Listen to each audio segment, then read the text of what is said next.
RMC, La Haye, l'amour et vous, Brigitte La Haye. On attrape notre fil d'Ariane. Il y a des mariages de plus en plus insolites, Michel Lejoyeux.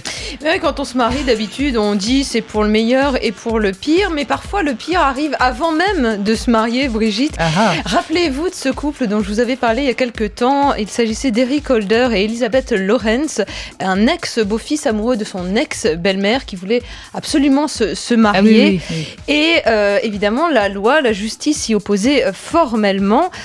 En fait, pour resituer l'histoire, Eric, son papa avait épousé Elisabeth et Eric était né d'une union précédente. Donc il n'y avait pas de lien de sang entre Eric et Elisabeth. Et puis, le père d'Eric s'est séparé d'Elisabeth et Eric, lui, le fils, est tombé amoureux de celle qui était jadis sa belle-mère. Et ils ont voulu se marier.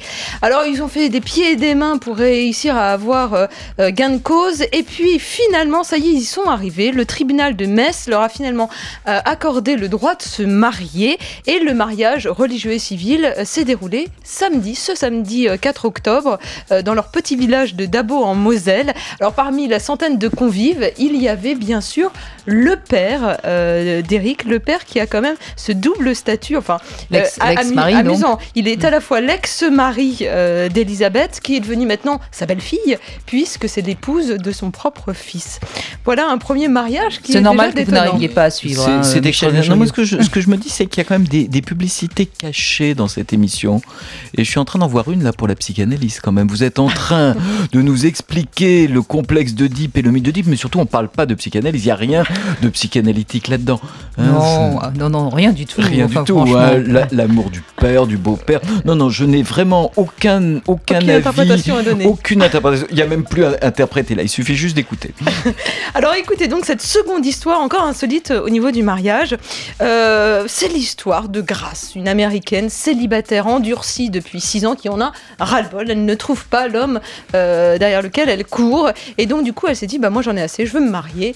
Et donc du coup je vais me marier avec moi-même parce que moi-même me plaît bien. Et donc elle a eu le droit d'en effet se marier avec elle-même. 50 personnes étaient là le jour de l'union. Sa meilleure amie a célébré l'union. Et là on ne parle pas du tout de psychiatrie. Michel tout, Lejoyeux, vous avez bien compris. Il n'y a aucune allusion à la psychiatrie, au dédoublement. Pas du tout.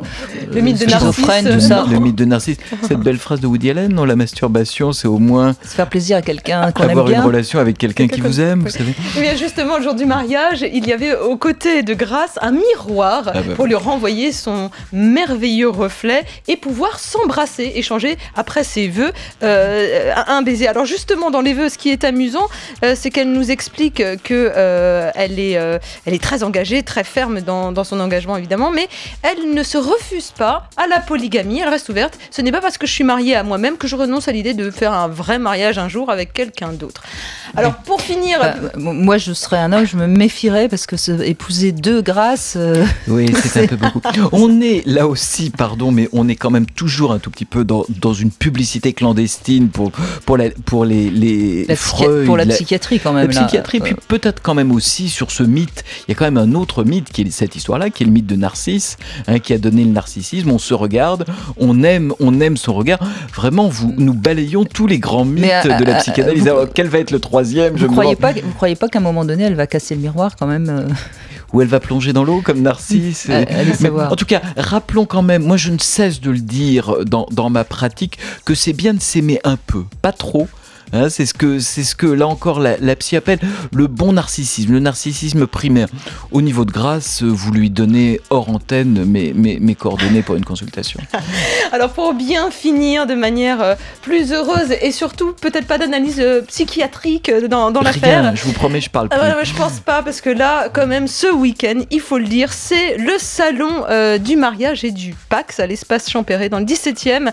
Allez-y si vous prévoyez là de vous unir heureusement ensemble. Vous avez plein d'exposants, plein d'ateliers, notamment ce qui est un peu innovant. Mais ça peut être un message très subliminal. Si on est avec quelqu'un et qu'on n'a pas encore fait sa demande et qu'on voudrait juste tâter le terrain, on lui dit tiens, si on allait au salon du mariage ce week-end. C'est romantique. Moi, j'imaginais un petit peu plus.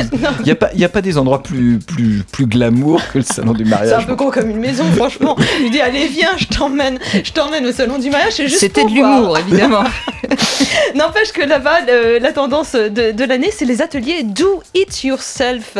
Alors, qu'est-ce que c'est ? En fait, vous allez pouvoir fabriquer vous-même vos accessoires pour votre robe de mariée, votre coiffure, faire vous-même vos propres cocktails. C'est triste. Voilà, je trouve que ça fait J'ai eu beaucoup plus peur quand vous étiez parti là-dessus. Je craignais de tout ce qu'on pouvait imaginer comme préparation du mariage. Mais... C'est-à-dire ? Non, je vous laisse imaginer d'autres choses, non ? Qu'est-ce qu'on peut apprendre ? Qu'est-ce que des jeunes mariés peuvent apprendre dans des ateliers au salon du mariage ? Ah, des actes prénuptiaux peut-être ? Peut-être. Éventuellement. Non, alors ça, ce n'est pas le cas dans ce salon-là qui se tient donc. Il n'y a pas de cours de nuit de noces. Pas du tout, je suis sûre que ça va venir un jour.